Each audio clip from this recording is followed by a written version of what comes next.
परिचय। इस समय गर्मी की छुट्टियां चल रही हैं। संजय और राहुल दोनों कैरम का आनंद ले रहे हैं। अचानक बिजली चली गई और पंखा बंद हो गया। थोड़ी देर बाद राहुल और संजय दोनों को पसीना निकलने लगा। भाई, मुझे बहुत पसीना आ रहा है। ये क्यों आ रहा है? हाँ, मुझे भी पसीना आ रहा है। ये त्वचा के ठीक नीचे स्वेद ग्रंथियों की उपस्थिति के कारण निकलता है और स्वेद ग्रंथियों की सहायता से हम शरीर से जल का उत्सर्जन करते हैं। तुम जानते हो कि हमारे शरीर के मुख्य उत्सर्जी अंग वृक्क, फेफड़े, यकृत और त्वचा हैं। वाह, ये बहुत रोचक है भाई। क्या तुम मुझे इसके बारे में कुछ और बताओगे? हाँ, बिल्कुल। इस पाठ में आप मानव शरीर के उत्सर्जी उत्पाद एवं उनके निष्कासन के बारे में जानेंगे।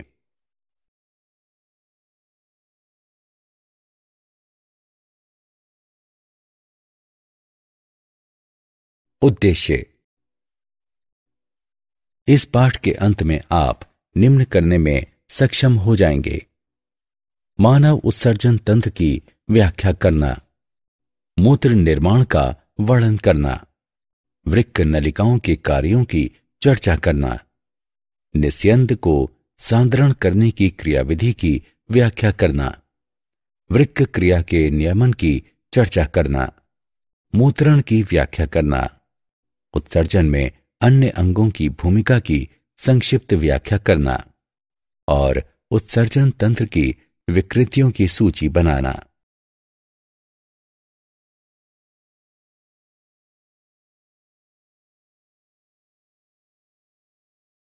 मानव उत्सर्जन तंत्र। शरीर का उत्सर्जन तंत्र शरीर से अपशिष्ट को प्रायः मूत्र या पसीने के रूप में अलग और निष्कासित करता है। मूत्र तंत्र में वृक्क, मूत्रवाहिनी, मूत्राशय और मूत्र मार्ग शामिल होते हैं। वृक्क सेम के बीच की आकृति के गहरे भूरे लाल रंग के होते हैं और पश्च उदर भित्ति पर स्थित होते हैं। एक वयस्क मनुष्य में प्रत्येक वृक्क का भार लगभग 150 ग्राम होता है और लंबाई में लगभग 10 सेंटीमीटर, चौड़ाई में 5 सेंटीमीटर तथा मोटाई में 2.5 सेंटीमीटर माप वाले होते हैं। वृक्क हाइलम एक ऊर्ध्वाधर खांच है जो अवतल सतह के मध्य में स्थित होती है। ये वृक्क के भीतर स्थित रिक्त स्थान वृक्क कोटर के लिए प्रवेश द्वार है। वृक्क हाइलम से होकर वृक्क धमनी प्रवेश करती है और वृक्क शिरा एवं वृक्कीय श्रोणी वृक्क कोटर से निकलती है। इस प्रकार वृक्क कोटर वृक्कीय श्रोणी, चषक, वाहिकाओं और तंत्रिकाओं और वसा की चर मात्रा से भरा होता है। वृक्कीय श्रोणी चपटी कीप के आकार की होती है। प्रक्षेपों वाला मूत्रवाहिनी के ऊर्ध्व सिरे का विस्तार चषक कहलाता है।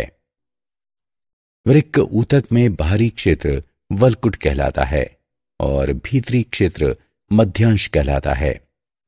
मध्यांश वृक्क ऊतक के त्रिकोणीय क्षेत्रों का बना होता है जो वृक्कीय प्रामिड कहलाते हैं। प्रामिड संख्या में 4 से 14 तक होते हैं और वल्कुटीय बर्तीनी स्तंभ द्वारा एक दूसरे से अलग रहते हैं। प्रत्येक प्रामिड वल्कुट के खोल से घिरा होता है और वृक्क की एक पाली बनाता है।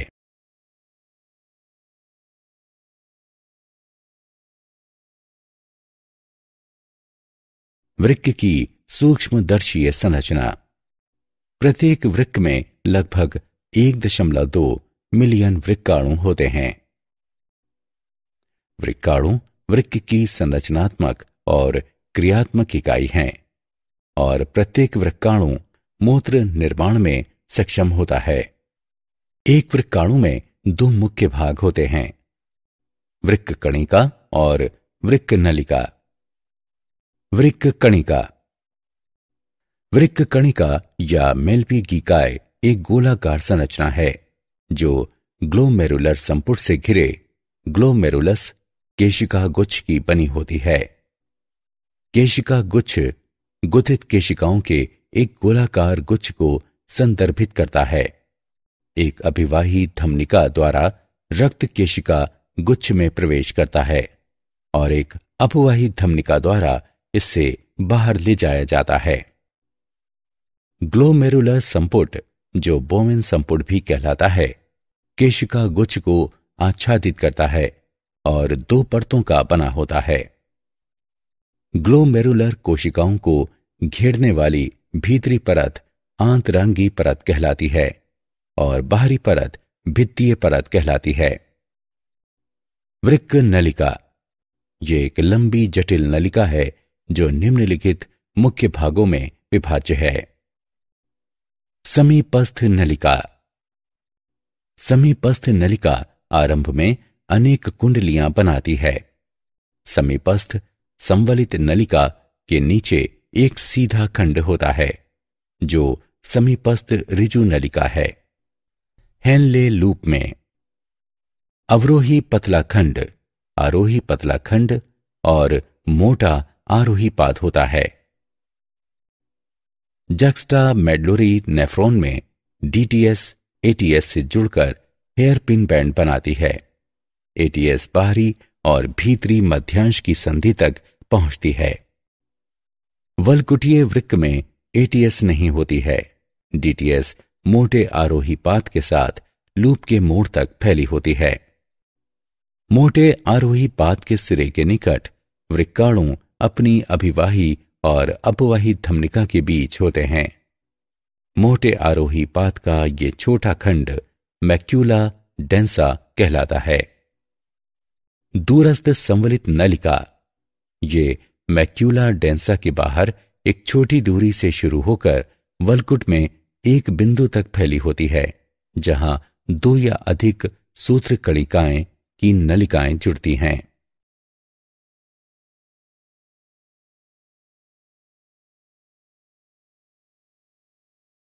मूत्र निर्माण।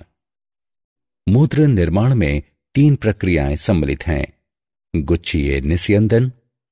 जब रक्त केशिका गुच्छ से होकर प्रवाहित होता है तो इसमें उपयोगी रसायन तथा घुलित अपशिष्ट उत्पाद दोनों शामिल होते हैं, जो परासरण एवं विसरण द्वारा कलाओं के माध्यम से रक्त से सोख लिए जाते हैं, जहां इनका निस्यंदन किया जाता है और इसके बाद इसे बोवेन संपुट में प्रवाहित कर दिया जाता है।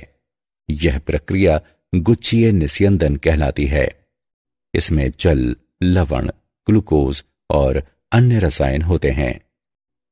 एक औसत आकार वाले पुरुष में सामान्य गुच्छीय निस्यंदन दर यानी जीएफआर लगभग 125 मिलीलीटर प्रति मिनट होती है। नलिका पुनः अवशोषण। यह रक्त प्रवाह में विलय और जल के पुनः पहुंचने की गति है। ये गुच्छीय निस्यंद के संयोजन को परिवर्तित करता है और स्पष्ट रूप से इसकी मात्रा कम कर देता है। नलिका स्रवण। स्रवण में पदार्थ रक्त से निकलकर नलिकाओं में पहुंचते हैं, जहां ये जल और अन्य अपशिष्टों के साथ मिल जाते हैं और उसके बाद उन्हें मूत्र में परिवर्तित कर दिया जाता है।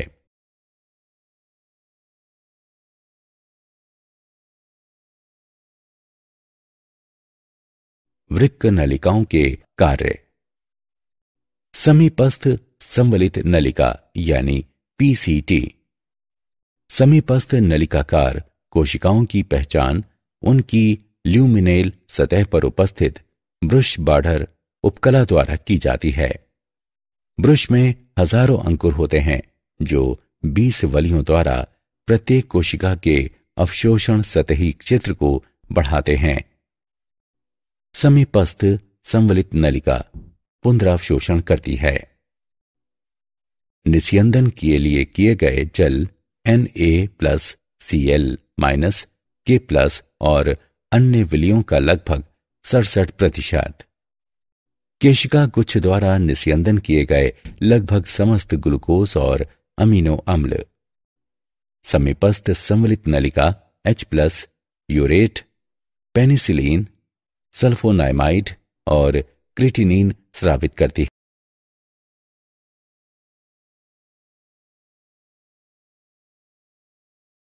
वृक्क नलिकाओं के कार्य। Henle loop. निस्यंदन किए गए Na+ और Cl- का लगभग 20% निस्यंदन किए गए जल और धनायनों जैसे कि K+, Ca2+ और Mg2+ का 15% भाग हेनले के लूप में पुनः अवशोषित किया जाता है। हेनले लूप के पतले अवरोही पाद में जल निष्क्रिय रूप से और ये नलिकाकार ल्यूमेन के अंतराकाशी द्रव से सोडियम आयनों के विसरण द्वारा एक साथ अवशोषित किया जाता है। हेनले लूप के पतले आरोही पाद में Na+ और Cl- का सीमित सक्रिय पुनरावशोषण इस जल के अपारगम्य पाद में होता है। जल की अपारगम्यता के कारण इस पाद में रहने वाला तरल प्लाज्मा के सापेक्ष अल्प परासारी होता है। दूरस्थ संवलित नलिका यानी DCT। दूरस्थ नलिका के प्रारंभिक खंड में ये Na+, Cl- और HCO3- का पुनरावशोषण करती है और ये जल के लिए अपारगम्य होती है। संग्रह नलिका। ये सांद्रित मूत्र उत्पन्न करने के लिए जल का पुनरावशोषण करती है।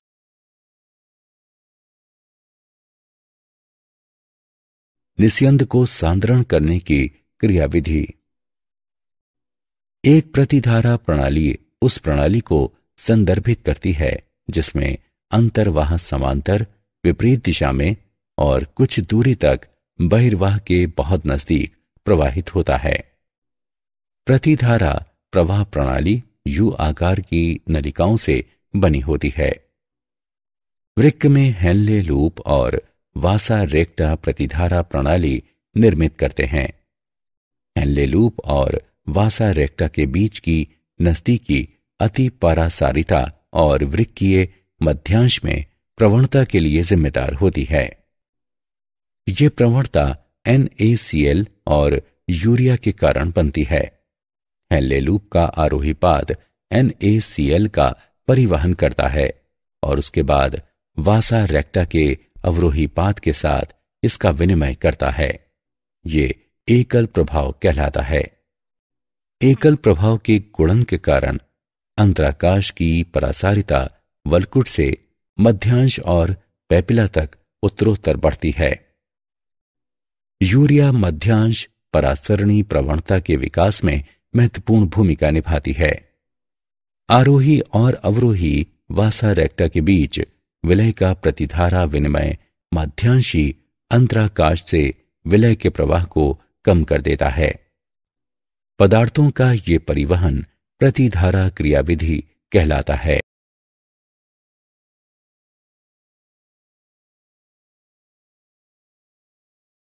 वृक्क क्रियाओं का नियमन। वृक्क के कार्य का नियमन हाइपोथैलेमस, जैक्स्टाक्लोमेरुलर उपकरण और हृदय द्वारा होता है। प्रतिमूत्रल हार्मोन मस्तिष्क के हाइपोथैलेमस में उत्पन्न होता है और पीयूष ग्रंथि से रुधिर प्रवाह में मुक्त किया जाता है। ये तरल धारण में वृद्धि करके वृक्कों को अधिक जल पुनरावशोषित करने के लिए प्रेरित करता है। जब हाइपोथैलेमस में स्थित परासरण ग्राही रुधिर की परासारिता में 300 मिलीलीटर ओस्मोल प्रति लीटर से अधिक की वृद्धि देखते हैं तो हाइपोथैलेमस ADH मुक्त करता है। इस चरण में परासरण ग्राहियों की कोशिकाएं प्यास को बढ़ावा देती हैं। पानी पीने से रुधिर की परासारिता कम हो जाती है और ये ADH का स्रवण रोक देती हैं। केशिका गुच्छ की अभिवाही धमनिका में रुधिर दाब में कमी के कारण JGA रुधिर प्रवाह में एक एंजाइम रेनिन मुक्त करता है।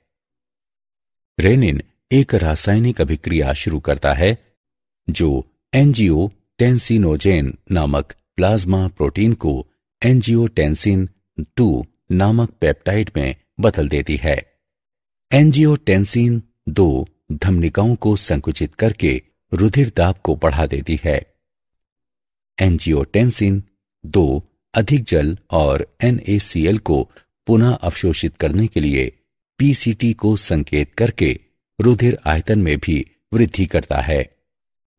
एंजियोटेंसिन 2 एल्डोस्टेरोन हार्मोन मुक्त करने के लिए अधिवृक्क वल्कुट को सक्रिय करता है। एल्डोस्टेरोन अधिक जल और सोडियम आयनों को अवशोषित करने के लिए DCT को प्रेरित करता है। इससे रुधिर आयतन और रुधिर दाब में वृद्धि होती है। अलिंद के माध्यम से रुधिर प्रवाह में वृद्धि के कारण हृदय द्वारा अलिंदीय नेट्रियरेटिक कारक यानी ANF मुक्त किया जाता है। ANF से रुधिर वाहिकाओं में विस्फारण होता है, जिसके कारण रुधिर दाब घट जाता है।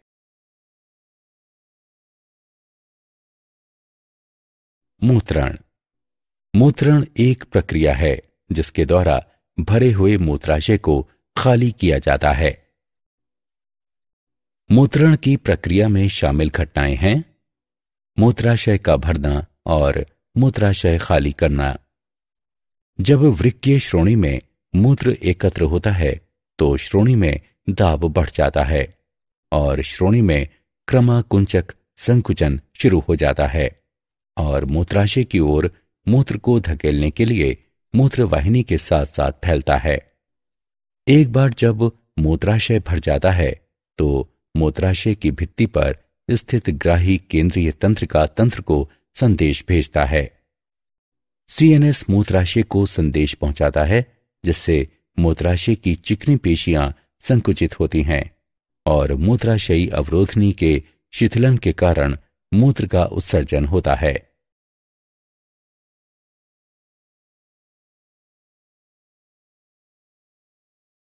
उत्सर्जन में अन्य अंगों की भूमिका। अपशिष्टों के उत्सर्जन में फेफड़े, यकृत और त्वचा भी सहायक होते हैं। फेफड़े कार्बन डाइऑक्साइड और जल वाष्प को उत्सर्जित करते हैं।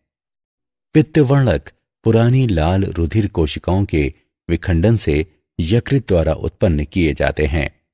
पित्त का उपयोग वसा को विखंडित करने के लिए किया जाता है। इस तरह ये हमारे शरीर से अवांछित अपशिष्ट उत्सर्जित करने में सहायता करता है। त्वचा में स्वेद और तैल ग्रंथियां होती हैं। स्वेद के माध्यम से यह कुछ मात्रा में जल, यूरिया और लवणों का उत्सर्जन करती है। तैल ग्रंथियों का मुख्य कार्य त्वचा की रक्षा करना है। ये सीबम नामक तैलीय पदार्थ स्रावित करता है, जो बाल और त्वचा को चिकना बनाता है। यह त्वचा पर सूक्ष्म जीवों की वृद्धि को भी कम कर देता है।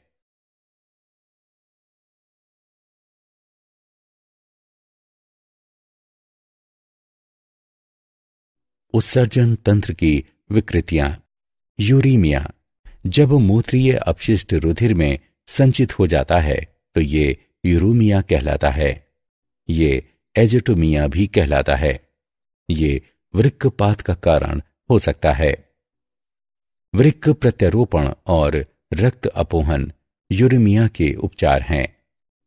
रक्त अपोहन में रक्त से मूत्रीय अपशिष्ट को एक अर्ध पारगम्य कला के माध्यम से विसरण दर में अंतर करके हटाया जा सकता है। वृक्क प्रत्यारोपण में किसी व्यक्ति के अक्रियाशील वृक्क की जगह एक स्वस्थ व्यक्ति के वृक्क को प्रत्यारोपित किया जाता है। रीनल केल कलाई। ये वृक्क पथरी भी कहलाता है। मूत्र मार्ग में एक कठोर पिंड निर्मित हो जाता है, जिसके कारण दर्द, रक्तस्राव और संक्रमण हो जाता है। ग्लोमेरुलोनेफ्राइटिस। ये एक वृक्क रोग है जिसमें वृक्क का वो भाग जो रक्त के अपशिष्ट और तरल का निस्यंदन करता है नष्ट हो जाता है। क्या आप जानते हैं यकृत स्वयं का पुनरुद्भवन कर सकता है? वृक्क शरीर के कुल भार का केवल 0.5% निरूपित करता है। वृक्क 1 घंटे में लगभग 2 गैलन रुधिर छानते हैं।